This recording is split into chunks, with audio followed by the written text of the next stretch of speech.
Hello hi അസ്സാം വലൈക്കും നമസ്കാരമുണ്ട്. റാസ് ഗാർഡൻ്റെ പുതിയ എപ്പിസോഡിലേക്ക് എല്ലാവർക്കും സ്വാഗതം. ഇന്ന് എൻ്റെ ചെടികൾക്കൊക്കെ ഞാൻ പറഞ്ഞു വളപ്രയോഗം ചെയ്യുന്നൊരു സമയമാണ്. അപ്പോൾ വളം അറിഞ്ഞ് ചെയ്യുക എന്നുള്ളതാണ്, എന്താണ് നമ്മൾ കൊടുക്കേണ്ടതെന്നുള്ളതാണ്. അപ്പോൾ ഈ സമയത്ത് ഇപ്പോൾ ഞാൻ കൊടുക്കുന്ന വളം സൾഫറാണ്. അപ്പോൾ കുറേ ആളുകൾ ചോദിച്ചിരുന്നു അതിൻ്റെ യൂസ് എന്താണ്, അതിൻ്റെ ബെനിഫിറ്റ് എന്താണ്, അതിൻ്റെ ഉപയോഗം എന്താണെന്നൊക്കെ സൾഫറിൻ്റെ. അപ്പോൾ നമ്മുടെ NPK nitrogen phosphorus potash main ന്യൂട്രിയൻസാണ്. അതേപോലെ തന്നെ വേണ്ട ഒരു വളമാണ്, അതിൻ്റെ ഒരു സബ് ന്യൂട്രിയൻസാണ് നമ്മുടെ സൾഫർ. അപ്പോൾ സൾഫറിൻ്റെ ഉപയോഗം അത് എന്തിനാണ് ഉപയോഗിക്കുന്നതെന്നൊക്കെയുള്ള ചെറിയൊരു വീഡിയോ, അതിൻ്റെ കൂടെ തന്നെ നമ്മളെ ഗാർഡൻ വിസിറ്റേഴ്സും പിന്നെ എൻ്റെ ഗാർഡനിൽ ഇപ്പോൾ നിലവിൽ ഫ്ലവർ ചെയ്ത വലിയ കുറച്ച് പ്ലാന്റുകളെ ഡിസ്പ്ലേ പ്ലാന്റ് നമ്മളെ ഇവിടെ നിങ്ങൾക്ക് ഷോക്ക് വേണ്ടിയിട്ട് വെച്ച പ്ലാന്റുകളുടെയൊക്കെ ഒന്ന് ജസ്റ്റ് ഒന്ന് കാണിക്കാൻ വേണ്ടി. അപ്പോൾ ആദ്യം നമ്മൾ സൾഫറിൽ തുടങ്ങാം. സൾഫർ എന്ന് പറഞ്ഞാൽ നമ്മളെ ഇലകൾക്ക് മഞ്ഞളിപ്പ് ബാധിച്ചാൽ അടിയിലെ ഇലകൾക്ക് പച്ചയായിരിക്കും, പുതിയ വരുന്ന ഇലകളൊക്കെ മഞ്ഞ കളറായിട്ട് വരുന്ന ആ ഒരു അവസ്ഥ വരുമ്പോൾ നമുക്ക് മനസ്സിലാക്കാം അത് സൾഫറിൻ്റെ ഡെഫിഷ്യൻസിയാണെന്നുള്ളത്. പ്രത്യേകിച്ച് മഴ കഴിഞ്ഞാൽ ആണ് അതിൻ്റെ ഒരു ഡെഫിഷ്യൻസി കൂടുതൽ നമുക്ക് ശ്രദ്ധയിൽ വരുന്നത്. കാരണം മഴ പെയ്ത് കഴിഞ്ഞ് മഴയോടുകൂടി വെള്ളം വലിഞ്ഞു പോണ കൂട്ടത്തിൽ മണ്ണിലുള്ള സൾഫറും കൂടെ അതിൻ്റെ കൂടെ അലിഞ്ഞ് ഇല്ലാണ്ടായിട്ട് പോകും. അപ്പോൾ അതിൻ്റെ ഒരു കുറവ് എല്ലായിടത്തും അങ്ങനെയല്ല, അതിൻ്റെ കുറവുള്ളിടത്ത് മാത്രമാണ് നമുക്ക് ചെടികൾക്ക് ഈ മഞ്ഞളിപ്പ് എന്നുള്ള അസുഖം കാണുന്നത്. അടിയിലുള്ള ഇലകളൊക്കെ പച്ചാവും, മുകളിലുള്ള ഇലകൾ മഞ്ഞ കളറായിട്ട് കൊഴിഞ്ഞിങ്ങനെ പോകും.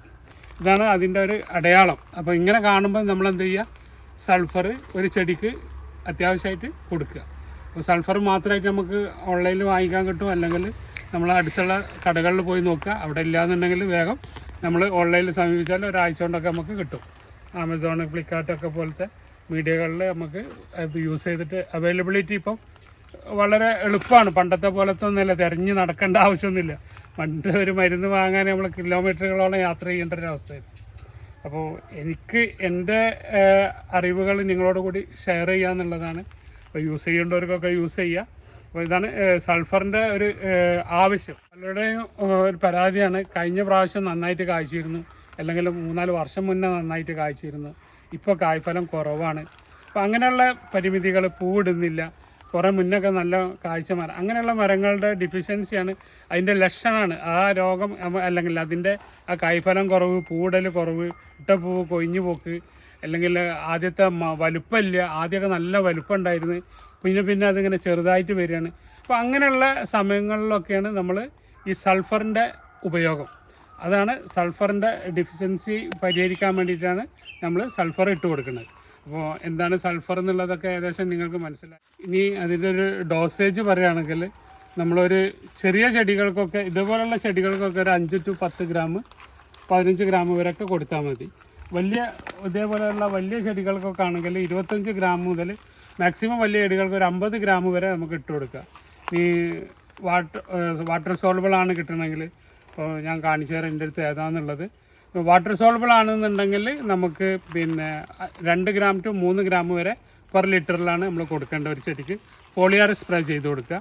അടിയിൽ ഗ്രാനുവൽ ടൈപ്പ് വാങ്ങിയിട്ടാണെങ്കിൽ ഒരു ചെടീൻ്റെ വലുപ്പം അനുസരിച്ച് മിനിമം ഒരു 25 ഗ്രാം മുതൽ 50 ഗ്രാം വരെ നമുക്കൊരു ചെടികൾക്ക് കൊടുക്കാം. പിന്നെ ഇത് എപ്പോഴൊക്കെ കൊടുക്കരുത് എന്നുള്ളതാണ്. ഒരിക്കലും നമ്മളിത് ഒരു പെസ്റ്റിസൈഡിൻ്റെ ഒരു ഇൻസെക്ടിസൈഡിൻ്റെ കൂടെ ഇത് മിക്സാക്കി കൊടുക്കരുത്. അത് നമുക്കൊരു വിപരീത ഫലം ഉണ്ടാക്കും.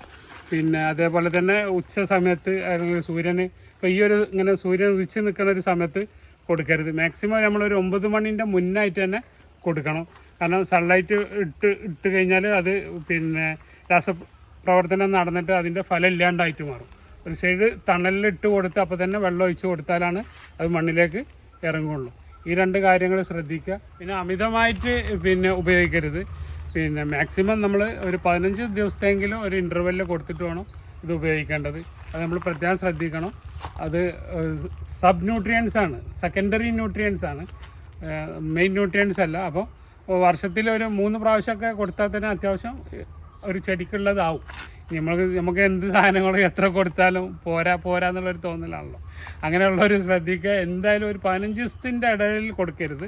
15 ദിവസം കഴിഞ്ഞിട്ടൊക്കെ ഇത് കൊടുക്കാം. അപ്പോൾ നമുക്ക് വർഷം മുഴുവനും കൂടുതൽ പച്ചപ്പിൽ ചെടികൾ നിൽക്കാനും ഉള്ള ഫ്ലവറുകളൊക്കെ നല്ല കരുത്തായിട്ട് വളരാനും ഉണ്ടായ ഫ്രൂട്ടുകൾ അതിൻ്റെ യഥാർത്ഥ സൈസിലേക്കൊക്കെ വളരാനും ആണ് നമ്മൾ ഇത് ഉപയോഗിക്കുന്നത്. അപ്പം നമ്മൾ ഡിഫിഷ്യൻസി കാണുമ്പോൾ, രോഗം കാണുമ്പോൾ ചികിത്സിക്കുക എന്നുള്ളതാണ്. അപ്പോൾ എൻ്റെ ചെടികൾക്ക് ഒരു 2 മാസമായിട്ട് പട്ടിണിയായിരുന്നു അവർ. നമ്മൾ സുഖമില്ലാതെ കിടക്കുമ്പോൾ അവരെ നോക്കാൻ ആളുണ്ടാവില്ലല്ലോ. അപ്പോൾ ഞാനും വൈഫും ഹോസ്പിറ്റലിലായിരുന്നു, 2 ആളും അവിടെ ഇല്ലായിരുന്നു. അപ്പോൾ ആ ഒരു അവസ്ഥയിൽ നമുക്ക് കുറച്ച് പ്രയാസങ്ങളൊക്കെ വന്നിട്ടുണ്ട്. അതൊക്കെ ഇപ്പോൾ നികത്തി കൊണ്ടുവരുന്നേ ഉള്ളൂ. എന്തായാലും 10-15 ദിവസമായിട്ട് നമ്മളിങ്ങനെ ഓരോന്ന് ചെയ്യുന്നുണ്ട്. അപ്പോൾ അതിൻ്റെ ഒരു റിസൾട്ടും കൂടെ നിങ്ങളോട് ഷെയർ ചെയ്ത് കണ്ടിരിക്കുകയാണ്. ഇത് ബനാന സപ്പോട്ടയാണ്. അപ്പോൾ അത്യാവശ്യം കായൊക്കെ ആയിട്ടുണ്ട്, മുഴുത്ത കായകളായിട്ടുണ്ട്. ഇതൊക്കെ ഇനിയിപ്പോൾ പൊട്ടിക്കാനുള്ളതാണ്. അപ്പോൾ ഇതിൻ്റെ ഒരു വിളവെടുപ്പിൻ്റെ ഒരു വീഡിയോ ഞാൻ കാണിച്ചു തരുന്നുണ്ട്. അപ്പോൾ ഇനി നമ്മളെ ഗാർഡനിലെ വിസിറ്റേഴ്സിൻ്റെ അവരൊക്കെ ഒന്ന് കാണിക്കാം. ജസ്റ്റ് അതൊക്കെ നമ്മളൊരു സന്തോഷമാണ് ഇവിടെ വരുന്നവർ പിന്നെ ഒക്കെ ഒന്ന് കാണിക്കുന്നത് നിങ്ങളെ. അപ്പോൾ ജസ്റ്റ് ഗാർഡൻ വിസിറ്റേഴ്സ് ഗാലറിയിലേക്ക് കിടക്കാം. നമ്മളെ ഗാർഡനിലേ എവിടെ മാഡം എവിടെ നിന്ന് സ്ഥലം എവിടെ? എറണാകുളത്ത് നിന്ന്. പ്രോപ്പർ എറണാകുളം തന്നെയാണോ? നാട് കണ്ണൂരാണ്. കണ്ണൂരാണ്. ഹസ്ബൻഡ് തലശ്ശേരി. തലശ്ശേരി. ആ ശരി. അപ്പൊ അങ്ങോട്ട് മാറിയതാണ്. ഹൈക്കോടതി ജഡ്ജ്, റിട്ടയർഡ് ജഡ്ജാണ്. ഓ, ഇവിടെ മുന്നേ ഒരു ജഡ്ജ് വന്നിട്ടുണ്ട്. ഞാൻ ഫോട്ടോ കാണിച്ചു തരാം, പരിചയം ഉണ്ടോ നോക്ക്. Okay okay. എന്തായാലും ഇതിനായിട്ട് ഇങ്ങോട്ട് വന്നാണ്, റാസ് ഗാർഡൻ കാണാനായിട്ട് വന്നാണ്. ശരി, സന്തോഷം.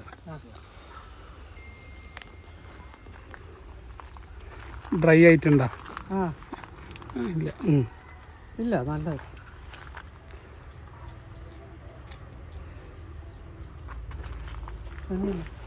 ഡ്രൈ ആയിട്ടുണ്ട്, വെള്ളം വറ്റിയിരിക്കണം.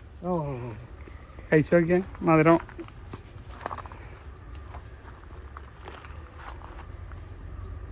പോയിട്ടുണ്ടോ? നോക്കട്ടെ. മധുരം ഉണ്ടപ്പോൾ? മധുരം അതിൻ്റെ ഡ്രൈ ആയിട്ടുണ്ട് സംഭവം. ആ, കുറച്ചും കൂടെ ജ്യൂസി ആകുമ്പോഴാണ് നല്ല മധുരം ഉണ്ടാകും. ഇതാണ് മാൻഡറിന്. എന്തായാലും ഗാർഡനിൽ വന്നിട്ട് എന്തെങ്കിലും ഒന്ന് ടെസ്റ്റ് ചെയ്യാൻ കിട്ടിയല്ലോ. ഓക്കെ. സപ്പോർട്ടങ്ങൾ അവിടെ കൊണ്ടുപോയിട്ട് പഴിപ്പിച്ചാൽ മതി. ഞാൻ ഇവിടെ വന്നിട്ട്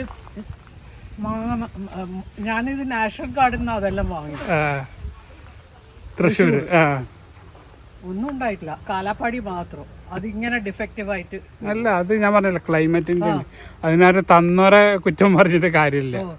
നമ്മൾ സെലക്ട് ചെയ്യുമ്പോൾ നമ്മളാണ് തീരുമാനം. നമുക്ക് നഴ്സറിക്ക് എല്ലാം വിൽക്കാനുള്ളതാണ്.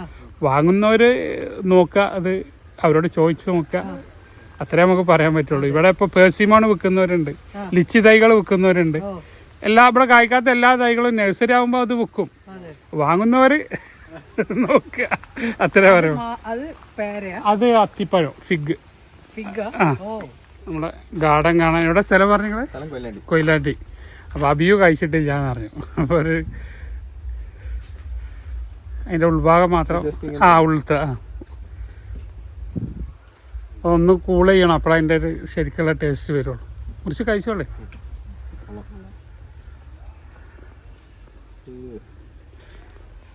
ഇവിടെ വരുമ്പോൾ എന്താണോ ഫ്രൂട്ട്സ് ഉള്ളത് അത് കഴിച്ചു നോക്കിയിട്ട് വാങ്ങാന്നുള്ളതാണ്. ലൊങ്കിന് മധുരം വെച്ച പോലെ ഉണ്ടാവും.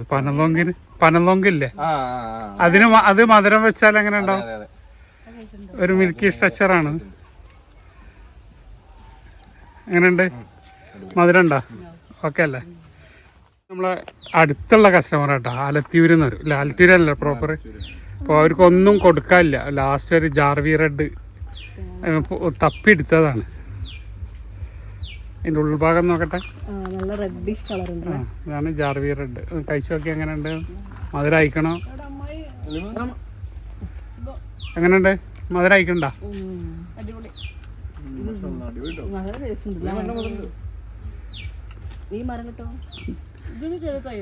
ചെറുതുണ്ട്. നമ്മളെ ഗാർഡന് പ്ലാന്റ് എടുക്കാൻ വേണ്ടി എവിടെ സ്ഥലം പറഞ്ഞ് നിങ്ങൾ? ചങ്ങരംകുളത്ത് നിന്ന് വന്നതാണ്. അപ്പോൾ ഒന്നും കൊടുക്കാനില്ല. അപ്പോൾ മിറാക്കിൾ ബെറി മാത്രമാണ് കൊടുത്തത്. കഴിച്ചോ? ഇനി ചെറുനാരങ്ങ കഴിച്ചു നോക്കിയാണേ. കഴിച്ചിട്ട് ഇത് കഴിക്കണം കേട്ടോ, അപ്പോൾ അതിൻ്റെ എഫക്റ്റ് അറിയുള്ളൂ. കഴിച്ചാ? ആദ്യം ഫ്രൂട്ട്സ് കഴിച്ചാ? ഇപ്പോൾ കഴിച്ചിട്ട് എങ്ങനെയുണ്ട്? മധുരം ഉണ്ടോ? ഏതായാലും അവർക്ക് മറ്റവർക്ക് വേണ്ടിയിട്ടേ ചെറുനാരങ്ങ ടെസ്റ്റ് ചെയ്യാൻ വേണ്ടിയിട്ട് മുറിച്ചാണ്. നമ്മളെ അബിയു ടെസ്റ്റ് ചെയ്യും. എങ്ങനെയുണ്ട്? നിങ്ങളെവിടെ സ്ഥലം? എവിടെ? നാട്ടിക. ഒന്ന് പർച്ചേസിന് വേണ്ടിയിട്ട് ഗാർഡൻ കാണാനൊക്കെ ആയിട്ട് വന്നതാണ്. അപ്പോൾ ഒന്ന് അബിയു ഇതുവരെ കഴിച്ചിട്ടില്ലല്ലോ, ആദ്യമായിട്ടല്ലേ? അപ്പോൾ തൈ വാങ്ങിയപ്പോൾ ഞങ്ങൾ ടെസ്റ്റ് ചെയ്യാമെന്ന് പറഞ്ഞാണ്. അപ്പോൾ എങ്ങനെയുണ്ട്? കുരു അതിൽ കിട്ടുള്ളൂ. മുളക്കും. കുരുമെന്നാണ് ഇത് തൈ ഉണ്ടാക്കണത്. വീഡിയോ ഒക്കെ പോസ് ചെയ്യാൻ പറ്റാത്ത ഒരാൾ ബാക്കിലുണ്ട് കേട്ടോ. പിന്നെ ഇത് നിങ്ങളവിടെ സ്ഥലം പറഞ്ഞ് ഞാൻ മറന്നുപോയി. പൊന്നാനി പുന്നയൂർക്കുളം.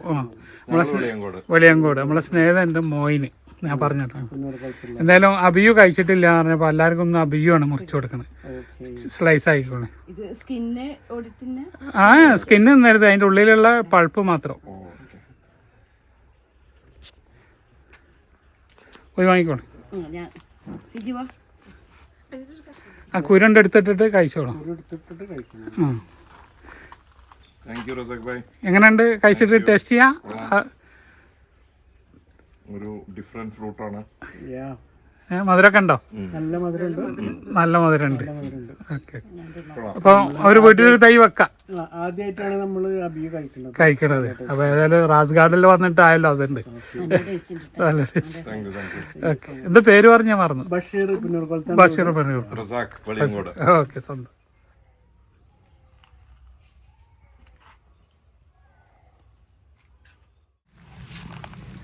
അപ്പോൾ ഇതാണ് നമ്മളെ സൾഫർ.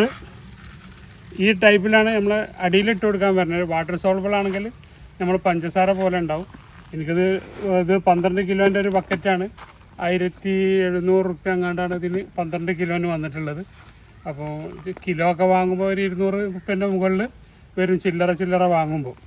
അപ്പോൾ നമുക്കിതൊന്ന് ഇട്ട് കൊടുക്കാം. അങ്ങനെ കാണിച്ചു തരാം കേട്ടോ. ഇതാണ് ഗ്രാനുവൽ ടൈപ്പാണിത്. അപ്പോൾ അതിന് നമുക്ക് ചെടിക്ക് 25 മുതൽ 50 ഗ്രാം വരെ ചെടീൻ്റെ വലിപ്പം അനുസരിച്ചിട്ടൊക്കെ നമുക്ക് ഇട്ട് കൊടുക്കാം. നമ്മൾ കോഴിപ്പേട്ടനെ ഒന്ന് ഇട്ട് കൊടുക്കും.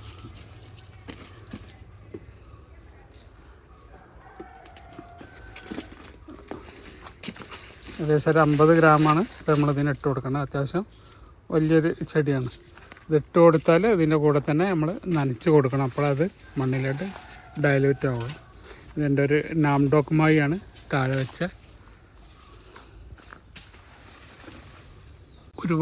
ഒരുപാട് തന്നെ ഏകദേശം ഒരു 3 വർഷത്തെ കാത്തിരിപ്പിന് ശേഷം നമുക്ക് നമ്മുടെ ബ്രൂണായ് കിങ്,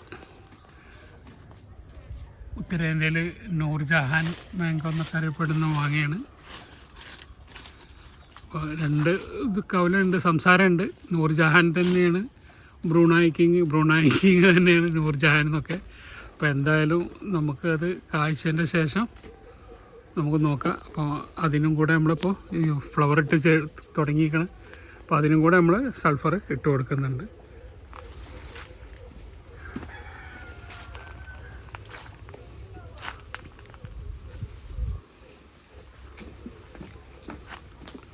കടക്കന്ന് കുറച്ച് വിട്ടിട്ട് വേണം നമ്മളത് ഇട്ട് കൊടുക്കേണ്ടത്. ഇതാണ് നമ്മുടെ ബ്രൂണായ് കിങ്.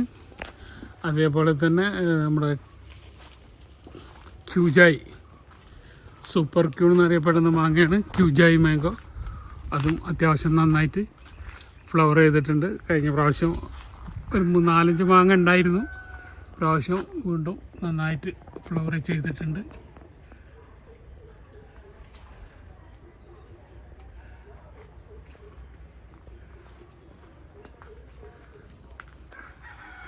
ഈ വർഷം പുതുതായിട്ട് പൂത്ത മാങ്ങകളാണ് ഇതൊക്കെ. ക്യൂജായ്, ബ്രൂണായ് കിങ്, ഇനി ഓരോന്നിങ്ങനെ പൂത്ത് വരുന്നുള്ളൂ. ഇതും നമ്മുടെ താഴെ വെച്ചൊരു ചെടിയാണ്. ക്യൂസാം റോഡ് എന്നൊക്കെ അറിയപ്പെടുന്ന ക്യൂസാം വായ് എന്ന് പറഞ്ഞ മാങ്ങയാണ്. തായ്ലൻഡിൻ്റെ സീറ്റ് ഗ്രീൻ മാംഗോ എന്നുള്ളൊരു പേരുണ്ട് ഇതിന്, തായ്ലൻഡിൽ തന്നെ. നമ്മുടെ നാട്ടിൽ ക്യൂസാം റോഡ് എന്നാണ് ഇതിനറിയപ്പെടുക. ഓരോ രാജ്യത്തും ഓരോ പേരുകളാണ്. നമ്മുടെ നാട്ടിലേക്ക് എത്തുമ്പോൾ അതിനെന്തായാലും ചില മാറ്റങ്ങളൊക്കെ സംഭവിക്കും.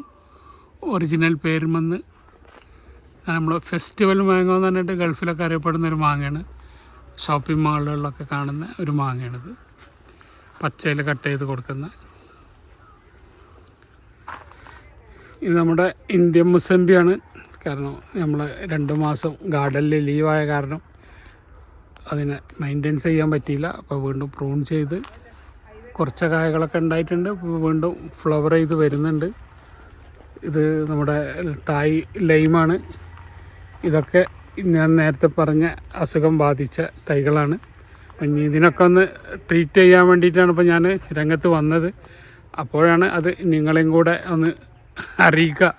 കാരണം കുറച്ചൊരു 5% പേർക്കെങ്കിലും ഈ രോഗങ്ങളും ഇതിൻ്റെ ബുദ്ധിമുട്ടുകളൊക്കെ അനുഭവിക്കുന്നുണ്ടെങ്കിൽ പിന്നെ അവർക്കും കൂടെ ഒരു ഉപകാരപ്പെട്ടോട്ടെ എന്നുള്ള നിലക്കാണ് ഞാൻ ഈ വീഡിയോ ചെയ്യുന്നത്.